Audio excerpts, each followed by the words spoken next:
metais automobilis buvo atgabentas iš Anglijos čempionato, kur tai buvo mašina, važiuodavo radikalų Europos čempionate kaip cup versija, ta prasme neskirta ilgom distancijom. Šiais metais mes iš tikrųjų pasirašėm šiek tiek stipriau, nes turėjom tą automobilį po praeito 1000 ir padarėm šiek tiek pakeitimų.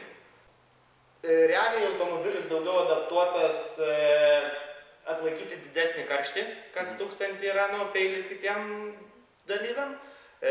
Šiek tiek galingesnis variklis, galim to neslėpti.